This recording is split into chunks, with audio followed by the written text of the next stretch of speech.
Yo, welcome to 49ers After Dark, where we wear our sunglasses at night. Because I forget what the next line is. But anyway, Jesse had a little eye work done. Just bear with him on this one. Plus, those glasses are fly as hell. I'm Grant Cohn. It's 49ers After Dark, where I get a little loose and Jesse keeps it PG-13. Jesse, how are you? I'm doing fantastic, Grant. The sunglasses, I told you, bit of a douchey move, but I gotta do it. I had the eye surgery. Yeah, he had eye surgery. I mean, that gives you license to wear sunglasses. I would like to wear sunglasses and a hat, but I didn't have eye surgery, so I can't do that. So I just wear my douchey quality control jacket. By the way, I'm gonna come out with some merch soon. So if you want to, Oh, I I am. like this. I I like am. Me and this. Everett Days, but we talked about it today. Everett It's Days. gonna be oh god, I cannot wait for this. It's gonna be great when I start showing up to your shows with your shirts on. It's gonna be hilarious. Yeah. So if you want to buy some stuff, let me know. But we got some ideas in the works. Anyway, 49ers After Dark. I might get a little loose with my language tonight. Fair warning. It's after 6 o'clock on a weeknight, so I feel like I can do that. I'm kind of pissed that the Niners haven't done more this offseason because they're like starving me of content. So let's talk about Trey Lance. This is like a meta conversation. It's not really about the 49ers. It's more about the position they've put him in by keeping Jimmy Garoppolo on the roster. If Jimmy Garoppolo was gone, the way fan journalism would work is everyone would be all in on Trey Lance because there'd be no option. But as long as Jimmy's here, you're inviting a divide. Forget the locker room because that's obvious. But like, just in terms of the way the media and the fans and Twitter and YouTube looks at this team, it seems to me that since Jimmy has taken the team to the NFC Championship twice, that Trey Lance really is held to a way different standard than Justin Fields, Zach Wilson, Trevor Lawrence. Like every throw, every word in his press conference, everything he does is going to be, well, he probably had a better read over it. This guy was open. And if he just thrown it a little bit softer, Jimmy would have done better. Jimmy would have done better. And you can't prove it wrong. And I guess some people are going to say we said this about Trey Lance last year. I don't know, maybe, but I feel like to me the problem with I'm sorry, I haven't let you talk yet. I'm going to No, let you you're talk in a good. You're minute. good. No, you're fine. The thing with Jimmy is like he's a 30-year-old vet who never improves. Trey is 21. Trey, the expectation is he's going to improve, but really the expectation is he's going to have to start. He's going to have to be above reproach the entire way.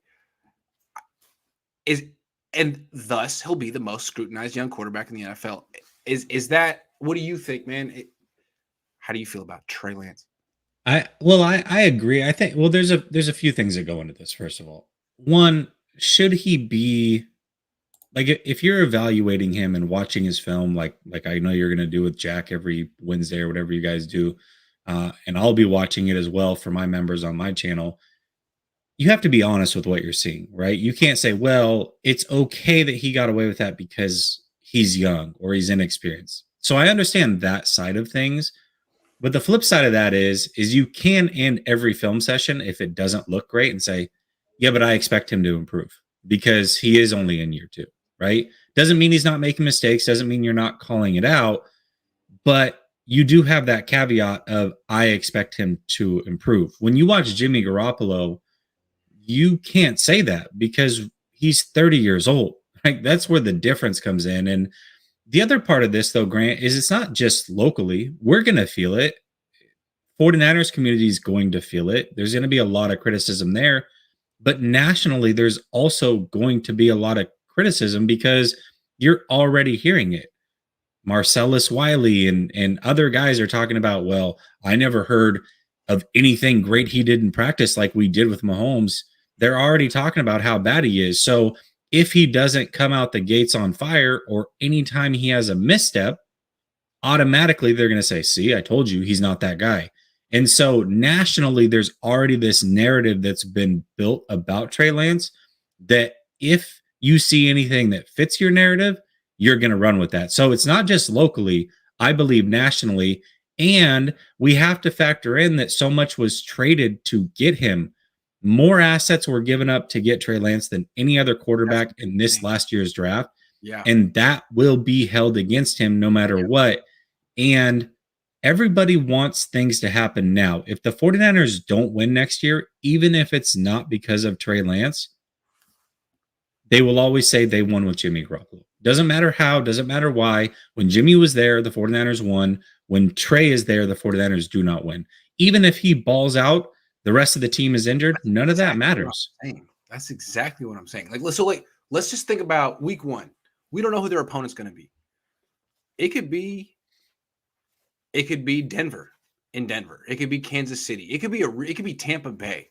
Let's say the 49ers lose week 1, but Trey Lance plays well or puts up good statistics. People are going to blame him for losing.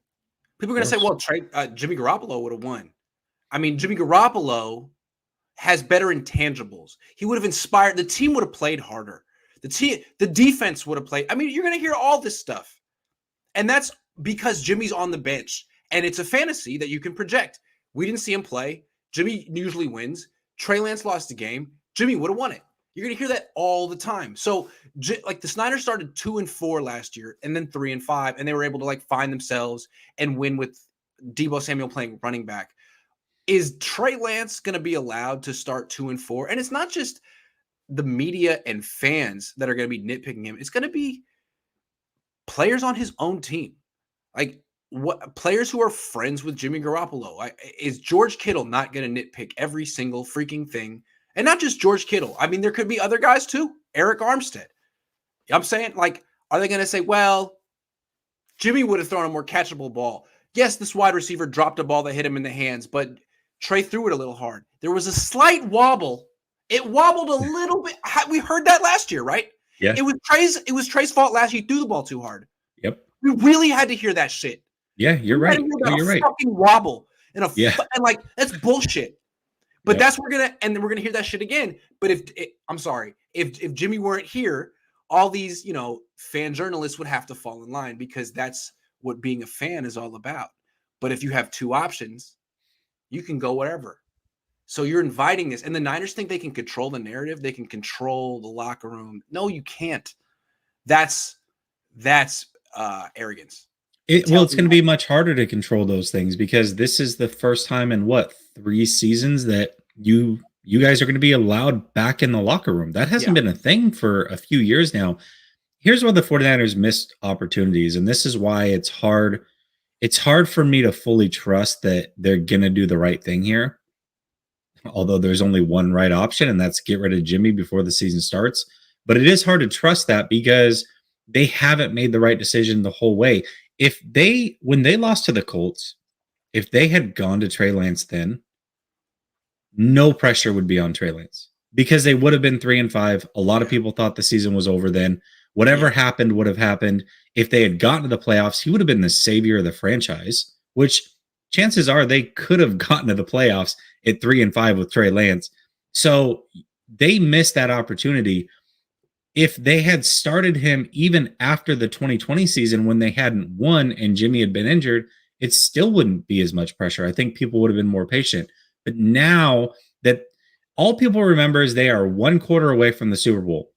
What they forget is they were also 1 quarter away from not making the playoffs. Yeah. Right. But nobody remembers that. They had to win in overtime against the Rams. They had to win in overtime against Cincinnati. Yep. I mean, they were this close to being 8-9 last year. Yeah. Honestly, if those 2 overtime games go differently. Yep, exactly. Yep. So people aren't going to remember those things. So yes, absolutely. If he starts off slow, even if he's playing great, a lot of people tag the quarterback with a win or a loss. Doesn't matter how good he plays. None of that's going to matter. And yeah, I think he will be heavily scrutinized for sure. I think we also have seen there's a lot of people who've kind of been making arguments it's all about being right. And there's a lot of Jimmy fans, and there's a lot of people who basically took the L last year on Jimmy Garoppolo. That was a big fat L for the Jimmy Garoppolo stands. I mean, he has no trade value. The whole NFL rejected that narrative. And I feel like a lot of those guys are like, ready for revenge. And what they're going to do is, okay, let's give the same exact treatment to Trey and see how he likes it. And that won't happen if Jimmy's not here. Those guys will have to become Trey guys. But if Jimmy's here, you're going to see all these people the spreadsheet and spreadsheet wannabes going to be just nitpicking this dude to death. Jimmy's going to throw a pick or two a day, and that won't matter because Jimmy took the team to the NFC. Nothing Jimmy does in practice matters because he just wins. But every freaking thing Trey does in practice, he threw the ball too hard. It's the wobble and the this and the that and endlessly. And it's really unfair because let's just be real. Jimmy's had 5 years to prove that he could be someone who wins a Super Bowl with a good team. He's failed. He's not getting better. He can't win a Super Bowl. He's a waste of time. So wherever Trey Lance is, he needs to play. And that's how I felt last year. There's no future with Jimmy. He's not getting better. So frankly, it doesn't really matter how Trey Lance looks in OTAs, minicamp, training camp. It doesn't matter. The whole thing is that he can get better and Jimmy can't. And so you go through the process with Trey. You should have started it last year. You wasted a year. But it's okay. You got it now. He's still 21. There's no reason to have Jimmy Garoppolo on this team. You should be embracing the process with Trey Lance, but the whole Jimmy Garoppolo contingent is not going to let that happen. They're out for blood, and they're going to be like, he needs to be all the things you said Jimmy Garoppolo wasn't last year. And it's like, man, these are two different people. One guy's 21, one guy's 30. It's a whole different thing. Well, and here's the other problem, right? So two things, and I don't think this happens, but what if Trey Lance isn't even the starter? What if Jimmy Garoppolo is? How much is Trey Lance going to get killed? You couldn't beat out Jimmy Garoppolo, right? Now, did you draft a bust? I told you he was a bust. Jimmy should have been here. Jimmy's a winner. Jimmy's this. The scrutiny on Trey Lance, if he doesn't win the starting job, even if he clearly deserved it, none of that matters because the coaches are telling you he's still not ready. That would be a disaster. And the other thing that I constantly see is anytime they talk about Trey Lance, they don't grade him on the Jimmy scale. They grade him on the Patrick Mahomes scale. It's never versus Jimmy. It's Patrick Mahomes, Allen, Herbert, all those other really talented guys. So if he comes out and he's not those guys immediately, even if he's better than Jimmy, that's not going to be enough for some people. And that's pretty unfortunate as well. Yeah. And, you got Trevor Lawrence over here leading the league in interceptions last year. Mm-hmm. Everyone's still sold on Trevor. There's nothing Trevor Lawrence could do that would drop you off the Trevor Lawrence train. But Trey Lance has to be polished already. It seems to me that actually, if you took everyone had preconceived notions about him, right? Everyone wanted to have an opinion about each quarterback leading up to the draft, and everyone dug in on Justin Fields, Trey Lance. Really, if you just take away what you thought you knew about each quarterback before the draft, and you just evaluated them what they did in the NFL, Trey Lance had 2 starts. He improved. What he did as a rookie was encouraging. Other than that, you didn't get much. And if you try to say you know what's going to happen, it's like you're lying. You just have. You're projecting some stuff that you saw from North Dakota in 2019. Really? Well, let me also bring this up, and I forgot about this. I tweeted this out around a week ago. I took all the quarterbacks, the rookie quarterbacks from last year, their first 2 starts, and ranked them based off of everything. So completion percentage, total yards per game. That's beautiful. I love that. Yeah, total touchdowns and turnovers. Yeah. So, and I basically gave him a golf score, right? So lowest score wins based off of your rankings. You add up where you ranked and everything and add it up. So first of all, Trey Lance, out of all the quarterbacks, was second in completion percentage, first in total yards per game, tied for second in total TDs, and tied for the second least in total turnovers. He had the lowest golf score of 7. Mac Jones had 9, Lawrence 11, Wilson 12, and Fields at 17. Now, the pushback on that is, well, it was just the Texans. And then that, to my rebuttal to that is, if you look at Jones, Yep. Lawrence, and Wilson, all of them actually played a worse ranked defense than the Texans in one of their first two games. So you can't really give that pushback. Then the other pushback people give is, well, it was their first two starts. But if you look at a guy like Jones, he actually played better in his first two starts than his second two. So, the goalpost keeps moving. But at the end of the day, he was the best in his first two starts out of all the quarterbacks. Well, if they say like it was only two starts, that's the whole fucking point.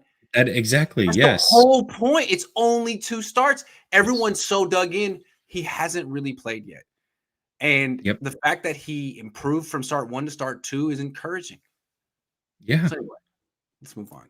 Ray says, merch, I need that. Oh, I'll let you know. It's about to go down. Don't worry. William says, what's up, Grant? Jesse, it's Debo fault. If he would have let us lose to Chicago, Trey would be playing and Jimmy time would be over. Yeah, man. They got to dock him like $1,000 from his upcoming extension just for that. Official BNA Music 88 says, we were one drop pick 6 from missing the playoffs versus Cincy, but Jimmy Stans blamed Tart for the drop. Ooh, that's so true. That's true. It's worse. It gets worse than that. It's true. By the way, that game, Cincinnati doesn't even take the lead and that final drive isn't needed. Jimmy Garoppolo had 2 out patterns. One was at about 7 yards to Deebo Samuel, which would have gotten a first down and basically sealed that game. The other one was underneath to, I believe, George Kittle. He took the 3-yard dump off instead of the other one, which was outside the numbers because that's a throw he can't make consistently. He makes that throw to a wide open Deebo. That game ends before Cincy even takes the lead, and none of that is even needed. Then Cincy goes and scores and takes the lead, and then he almost throws the pick 6 that gets dropped. So really, he needed 3 chances to make magic happen. It's true. That is true. Gizmo Maltese says there aren't very many Jimmy fans. I'm not one. Many thought Jimmy gave us a better chance than rookie last year. Lance has to play better than Jimmy. And again, he probably will. Here's the problem. If Jimmy's on the bench, there's always going to be people saying Jimmy would play better today. If Jimmy's on some other team, no one would give a fuck. I'm sorry to use. I mean, he's going to be a backup on some team. No one's going to say he played better. He can't even beat out the dude he's on, you know what I'm saying? Or he's going to be on some team not playing well because he doesn't have Debo, Kittle, Ayuk, Kyle Shanahan, Elijah Mitchell, Trent Williams, Laken Tomlinson, Alex Mack. I'm not going to say Mike McGlinchey, though. But yeah, that's what's going to happen. The fantasy won't be there. As long as Jimmy Garoppolo's on the team, people are going to be like, he would have thrown a more catchable ball. The spiral would have been better. His command of the huddle would have been better. The gleam in his eye, his swagger. Did Emmanuel Sanders not talk about his swagger? Dude, he went on and on. I was like, what the hell is that? How do you quantify that? Swagger. I don't know. We can't go to Trey Lance till he gets his swagger up by like 50 points. His swagger is 27. I guess my thing is, and I spend a lot of time around football fans that are not 49er fans, and every single fan base to a T, when you talk to these guys, they all tell you Jimmy Garoppolo is a bad quarterback that they wouldn't want on their team. These are guys with quarterbacks that you would assume are worse than Jimmy Garoppolo. I have never heard a fan from another team go, yeah, I would love to have Jimmy on my team. Every single one of them laughed that Jimmy Garoppolo is the 49ers starter still and was last year. That is all you need to know. I don't care what this fan base says. I don't care what Coach Shanahan chose to do. Nobody thinks Jimmy Garoppolo is good outside of the very few that are still holding on to hope. I don't understand it. All right. Follow-up question. Is the season doomed if the 49ers hold on to Jimmy Garoppolo the whole time? Yes. And I'm going to take it a different direction because I have a feeling I think I know what direction you're going to go, so I'm going to try to steer clear of that. But everybody talks about all in with the 49ers, and they're frustrated. A lot of people are frustrated that they have not gone all in on this offseason. But there are multiple ways, Grant, that you can go all in.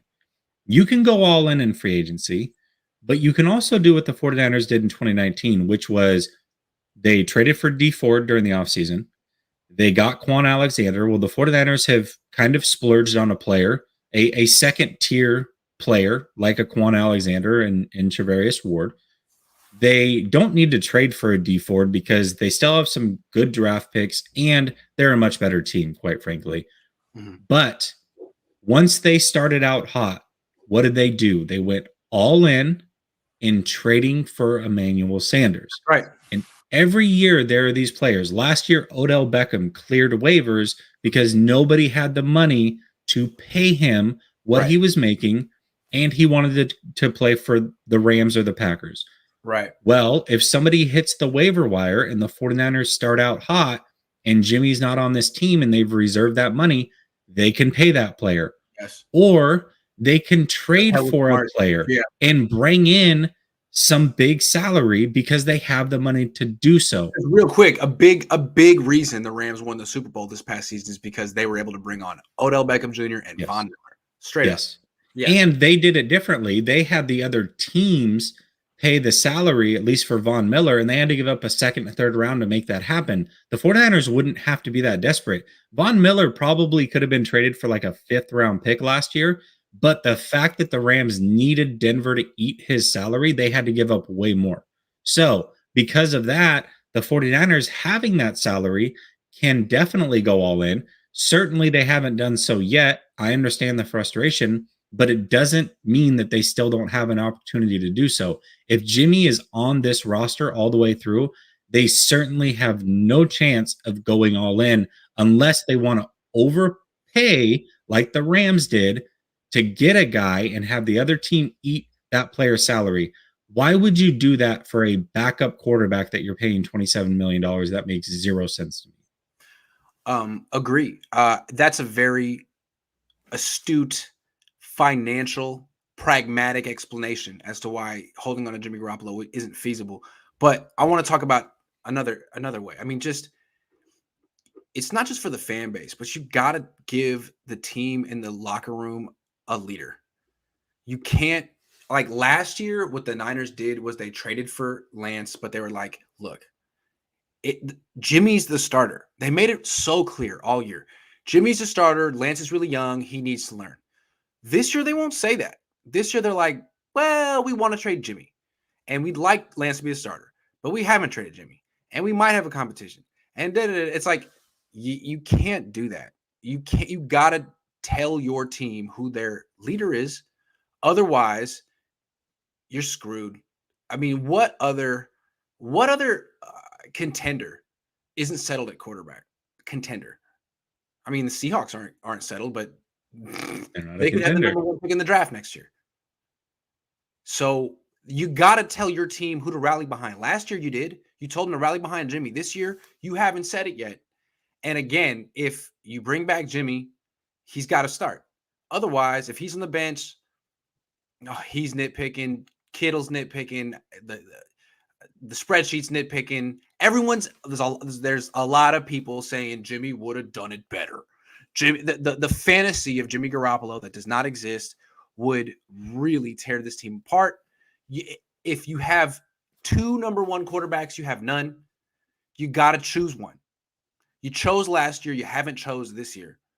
You got to choose one. And Jimmy, I don't think he can be a backup on this team. I think there's too much emotional investment in some of these players, some of these analysts, some of these fans. Got to go.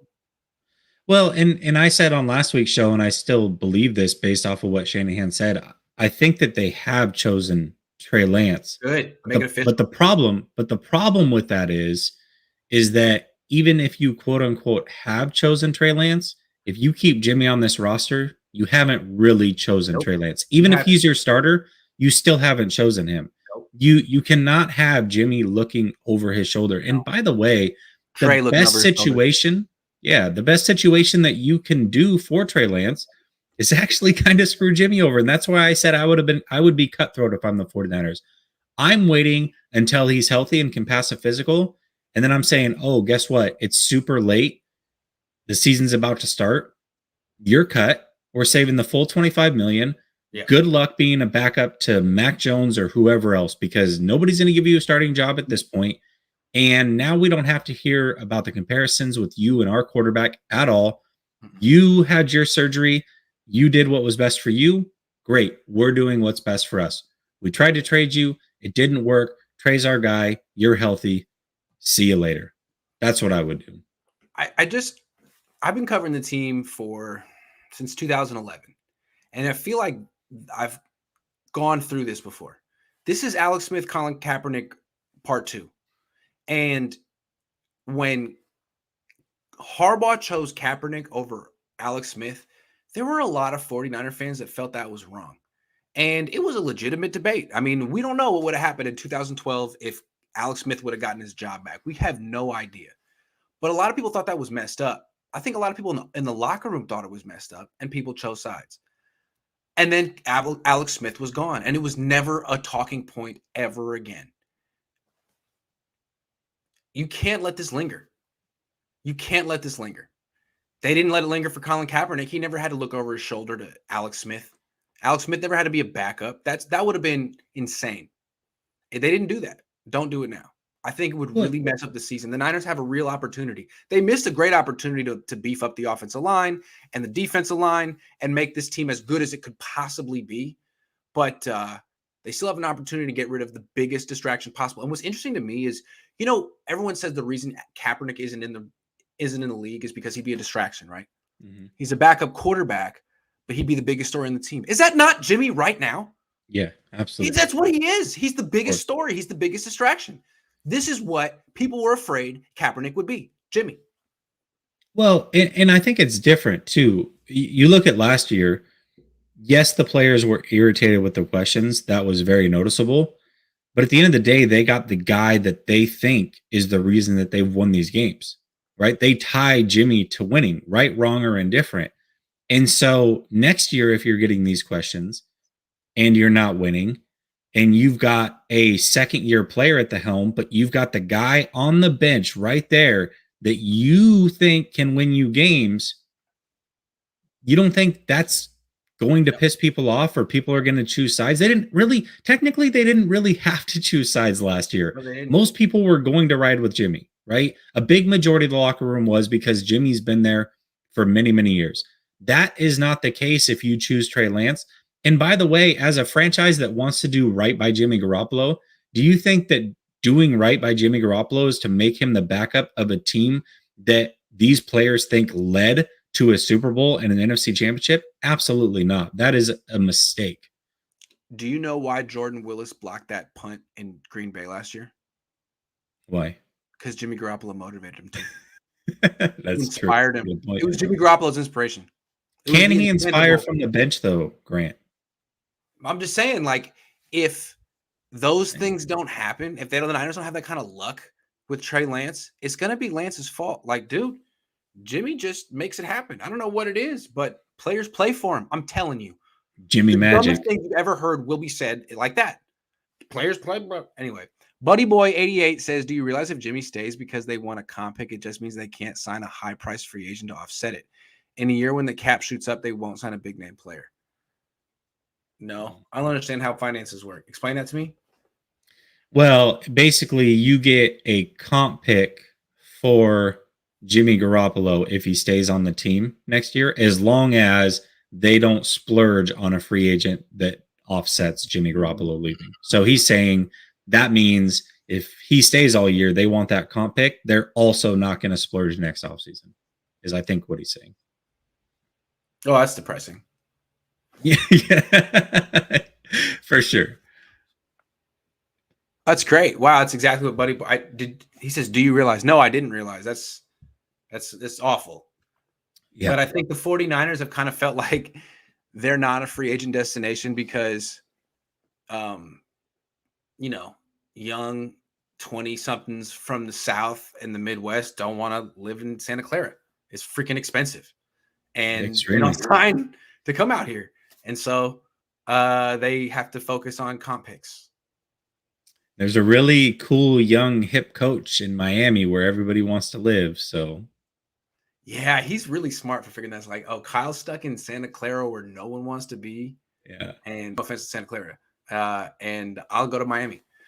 Danny says, hey, Grant, what do you think should we trade Debo to the Jets and get 2 firsts this year and the second next year? Oh, wow. Should we talk about Debo? I think we should. I mean, Debo. Let's talk about Debo. Hold on. So the price for Debo is going up. He's probably going to cost $27 million a year and $70 million guaranteed, something like what Stephon Diggs got. So if the price for him is going up, I would think that the return in a trade for him is going up as well. I'm thinking the Niners could. Danny says 2 firsts this year and a second next. I don't know about that, but maybe a first and a second this year and a second next year. How about that? If I'm getting 2 firsts and a second for Debo, I want to be clear about this. I'm not advocating at all for trading Debo, but if that's what you're giving me, and I can save the $25 million a year that it's going to cost him, while also replacing him with, let's say, a Christian Watson and a hell of a edge pass rusher or something. Yeah, I don't know how I say no to that. I really don't. I have a better idea. Don't trade Debo. Trade Kittle. Create cap space. Trade Kittle. Trade him after June 1. Trade him for a pick next year. But to me, Debo's the team. He's the Super Bowl window. He's the reason they made the playoffs. He's the reason they went to NFC Championship game. I wouldn't trade Debo yet. Maybe in a couple of years, but not now. I don't think there's enough picks that could really, because I mean the Niners aren't that good at drafting. You really telling me they're gonna get a return on that investment? I would keep Debo and freaking trade Kittle and Armstead. Other people who aren't living up to their money, I'd keep Debo. That's how I feel. But for that price, think about it. Think about it like this: if you're getting 2 firsts and a second, it's not just the picks, Grant. You're saving that money, which means what? You could now go sign a Tyrann Mathieu to play safety. So you're getting the picks plus a really good player that you can offset that contract with because you're bringing in cheap young rookies. So it's like you're giving me, let's say that's the deal, 2 firsts and a second, and I get to sign Tyrann Mathieu. I don't know, man. That's a hard pass. But let me be clear. Again, I'm not advocating for trading Debo. And I've always said this about Debo. Let's pretend the 49ers are a college football program. Who's the guy that you want talking to your new recruits? Who's the one showing them around campus and making sure they have a good time and setting the tone of this is what we expect here at this college program? It's probably Deebo Samuel, right? If the 49ers are a college program, Debo's the guy that you're having set the tone with all the new incoming guys. So you don't want to just trade Debo. I wouldn't I wouldn't actively shop him, but if somebody came to me with that deal, man, I don't know. I don't know if that's quarterbacks go for less than that. What did Russell Wilson just go for? 2 firsts and a second, essentially, or 2 firsts, a fifth, a sixth, and a couple players, something like that. Like you're gonna give me more than what Russell Wilson just netted for the Seahawks? I don't know, man. That's a tough pass. I don't know, man. This to me, see, I think the Niners could talk themselves into trading Debo. I really think this is a possibility because he's getting very expensive, and they did this with Buckner. This is exactly what they did with Buckner. All right, Buckner was really good, but he wanted to be paid like top 3 at his position, and the Niners were like, no. Like we don't value your position that much. Like we think we can replace you with Javon Kinlaw. Like no, absolutely not. And so while Deebo Samuel is really good, are they going to pay him top 3 at his position? Or are they going to say we're not going to spend quarterback money on wide receivers? It's not something we're going to do. And you know what? You have only had one great year. And you know what? Part of your value is playing running back. And how are we going to spend? How are we going to play with running back when we're spending $27 million a year on you? I think there's a real possibility the Niners trade him. And I think it's a mistake. I think it's a big mistake. I think you want to trade someone, trade Kittle. You want to trade someone, trade Armstead. This to me is Buckner 2.0. Really, I think they really gotta. I think he's worth it. If you want him to prove it one more year, fine. Then pay more for him next year. But I wouldn't trade him. I don't think He's too important. He's like 2 or 3 players. He's a wide receiver and a running back. I think he's too important. I think he's too hard to replace. I think he's too Yeah, hard to replace. he would be, and that's why I'm saying, He's like, awesome. I can't just Yeah. actively shop Debo. But if that is the deal I'm getting, here's the thing: is since we're talking Debo now, and he's kind of put us on the topic, we can talk about the contract thing, right? We can talk about what just happened today with Diggs. So Diggs basically got an extension. Now we haven't seen the details, and this is why the details are important. But even without the details, it's around 24 annually. Devonte Adams, I know he got a gigantic deal. It looks like it's massive. But if you break down that deal, it's really a 2-year, $26 million deal, is basically what it is, 26 a year. And Tyreek Hill, his deal is essentially 3 years, 28 million annually. I think Debo is going to land where I've basically said all season long, or all off season long, it is at that $25 million annually contract. That's what he's going to get roughly. And I was comfortable paying that at the beginning of the offseason. I'm certainly comfortable paying that now. Again, I'm not actively shopping him, but if that's the deal that comes with it, I'm saying yes to that. I just am. Chance says Jimmy's fast release was good to make our O-line look decent, but Lance will make the defense hesitate that half second. And that will open up the whole playbook, especially with the threat of the quarterback run. What I'm excited for with Lance is the play action pocket movement. Get him out of the freaking pocket. Set him up way on the perimeter, because he's going to really accelerate out there quickly, and it's going to give him a lot of time and space to throw. Plus, he can run out there. He's a dual threat. Absolutely. Yep. I love that. Thank you, Chance. Matthew says, honestly, any professional athlete that pouts and says Jimmy would have been better is soft AF, and that ish should have been coached at in Pop Warner. Oh, no. I'm telling you, if that's your friend, if that's your, like, from Kyle Juszczyk's perspective, from Kittle's perspective, they grew up together with Jimmy Garoppolo. They're not going to see it from Jimmy's perspective. They're not going to, they're going to let Trey Lance learn on the job. They're going to be like, no, Jimmy would have hit Kittle. Jimmy would have thrown him more. No, it's a mistake. You got to force these guys to fall in line with Trey Lance. Otherwise, they're going to make their own choice. Yeah, absolutely. And this is what people, I understand when people say it, but I also don't like it when people say, well, these guys are making millions of dollars. So that takes the human element out of things. It doesn't. These are still human beings. They're just human beings with a lot of money that are really good at football. Doesn't mean that they don't have emotions. Doesn't mean that they're not going to pick favorites. Now, it also doesn't mean that it's going to become a distraction that causes them losses necessarily. But to say it's not a distraction, or people aren't thinking about it, or people aren't acting as humans and choosing, I think that that's unrealistic. Like, that's just the way that it is. You got a lot of these guys, Grant, by the way, that play football because it's a job to them and they make money. Like, not every player loves the game. I know that baffles some people, but there are plenty of players that are just really good football players.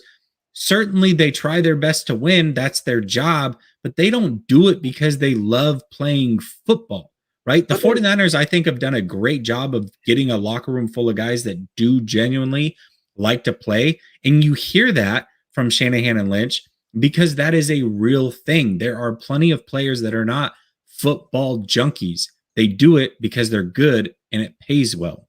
But they want to win. And if for sure Trey Lance loses week 1, a lot of those people are going to be like, look, I don't know why, but we win with Jimmy Garoppolo. And I'm pissed. I'm telling you.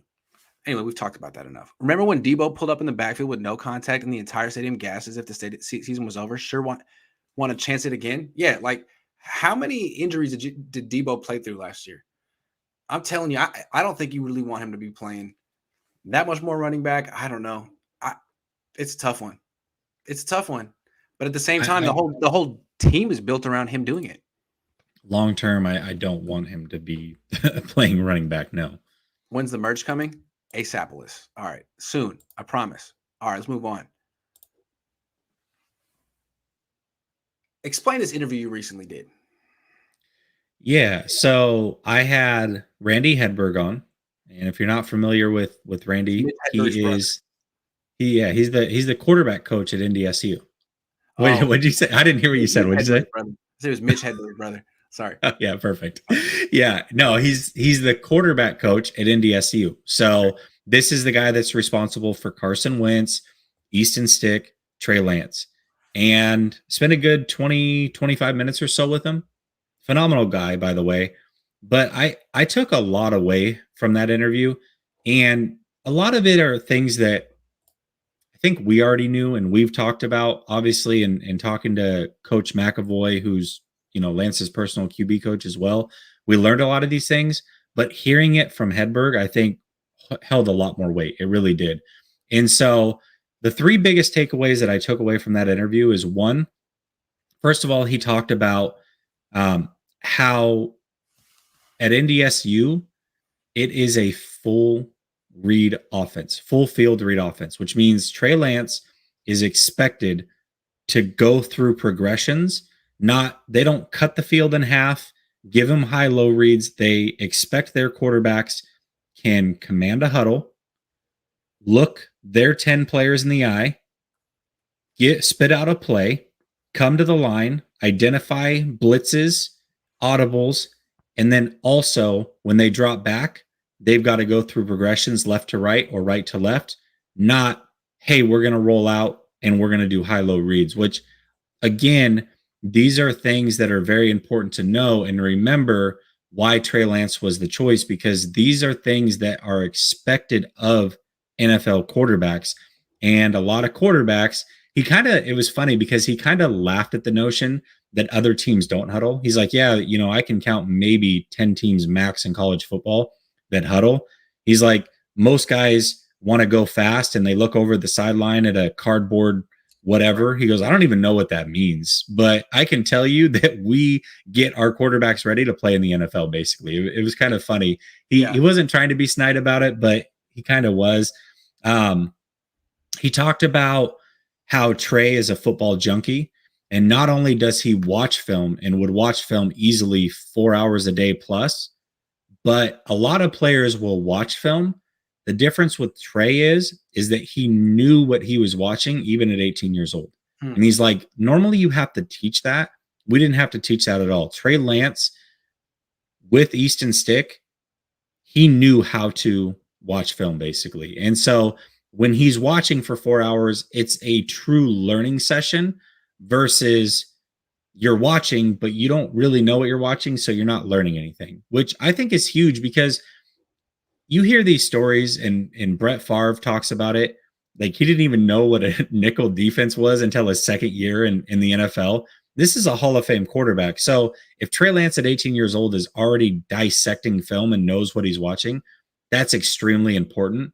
And then the last thing that I thought was really cool and should put the 49ers fans' minds at ease once and for all is the Sunday before the draft, he talked to Kyle Shanahan. Kyle Shanahan had called him, and they talked for he said around 15, 20 minutes, but he said twice throughout the interview that he really got the feeling that Trey Lance was the guy. He's like, Shanahan obviously didn't tell me that, but to me, it was very clear in talking with him that Trey Lance was going to be the pick on Thursday night. He felt very confident about that come Sunday. So I thought that was actually pretty cool to hear. And I think it kind of lays some things to rest because, was it Mac Jones? Was it Trey Lance? Was Fields really ever in there? At least the Sunday before the draft, he believes that Shanahan was sold on Trey Lance being the guy. So I thought those were some cool things. Yeah, I mean, there's got to be a reason that Trey Lance went so high in the draft at such a young age, with so little experience. I mean, what does that tell you about his raw ability? And not just physically, just like mentally, the entire package. Clearly, it's off the charts. And in retrospect, like he probably should have went number 2. Looking at Zach Wilson over there and on the Jets, he doesn't look that special at all. He looks kind of like Johnny Manziel. Like Trey Lance looks like a real top 1% NFL player, athlete. You can really see it. Anyway, that's interesting.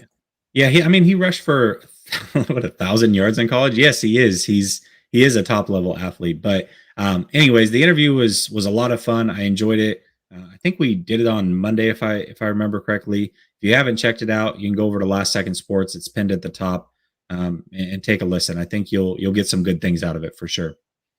All right, next piece of news. Komoko Turay, pass rusher, who's spent the first 4 seasons of his career with the Indianapolis Colts, visiting the 49ers. This is interesting. The Niners are really in the market for edge rushers. They signed Jordan Willis, Kerry Hyder. They still have Samson Ebukam. They still have Charles Omenihu. Looking at Komoko Toure, what do you think? Yeah, absolutely. I think this would be a steal. So he was injured in 2020. I think he like broke his ankle or something along those lines, or maybe 2019, and he wasn't quite right in 2020. And then in last year, he played really well. And if you just look at pressure rates, 13.4%. That, by the way, is higher than Chandler Jones at 12.1% and higher than Von Miller at 11.6%. He only had 162 snaps where he was a pass rusher. He got 5.5 sacks in those 162 snaps. Compare that to Von Miller, who just got paid big time in the offseason. Von Miller actually had around 60 more snaps where he rushed the passer and had zero 0.5 less sacks. So Toure, at 26 years old, being this late into free agency is going to be a steal. I'm not trying to sell you that he's Chandler Jones or Von Miller. That's not at all what I'm trying to do. Basically, what I'm trying to tell you is that the value of him, when you put his numbers up to some of those guys who really got paid this offseason and are aging, I certainly will take my chances on a 26-year-old with the best defensive line coach at a much cheaper price. So yes, sign me up. I'll take it. So does this mean that the 49ers could potentially be in the market to draft an edge rusher on day 2? Or are they looking to do this in lieu of drafting an edge rusher on day 2? Well, yeah, I think this would be in lieu, but I think that it tells you that that's in play. If Toure doesn't sign or they don't sign somebody else, then yes, edge rusher. I think edge rusher and safety, the draft is going to fall very well for the 49ers. I think both of those positions are extremely deep and talented. And by the way, that's probably some of the biggest needs the 49ers have. So if they go safety or edge rusher that day, they're going to get a really, really good player. And in fact, might be the best player left on the board. You think they go safety in round 2 or edge rusher? If Toure's not on the team, I think they go edge. If Toure's on the team, I think they go safety. Okay. All right. Final topic. Why do you think Brandon Ayuk is going to break out this season? Yeah. So I think, first of all, this isn't some new phenomenon. Like everybody's kind of been talking about this. We've talked about it before, but it's one thing to talk about it and just assume. Obviously, we look at it and say, well, Trey Lance has now worked with him 2 off seasons in a row. They have chemistry. Okay. That's a good thing. But what is the film showing you? And so I went back today and I watched the NFC Championship game for the first time since it happened. And I strictly watched Brandon Ayuk and also was disgusted with how bad Jimmy Garoppolo was. It was worse than what I thought. Couldn't help but see that. But in watching Brandon Ayuk, he ran 29 routes in the NFC Championship. 7 of them were clear out routes, okay? So out of the 22 routes that were not clear out routes, he was open on 17 of those. He was only thrown to 4 times where he caught 3 balls. And away from the ball, he also drew a penalty, a holding penalty. So the point of that is that I know early on in the season, there was some film that showed Ayuk wasn't the best route runner and some of those things. Obviously, he's matured because the man was open all game long. And one thing that I did say, the feeling that I got when I watched that game live was Brandon Ayuk could have gone for 200 yards receiving if they would have just kept feeding him and picking on the cornerback over there, number 11. They didn't do that. And after watching solely him for a full game, I believe that even more. Yes, he could have been the MVP of that game if they had just picked on number 11 and abused that matchup until they stopped or until they started helping number 11 out. Brandon Ayuk could have gone for 150, 200, and 10 catches. I keep comparing this to the Colin Kaepernick, Alex Smith thing, but this really reminds me of Michael Crabtree. Like Ayuk is in the Michael Crabtree role, a little bit shorter. Both have really long arms, a little bit faster than Crabtree. But when Alex Smith was the quarterback, he wouldn't throw to Crabtree that much. It really wasn't about Crabtree.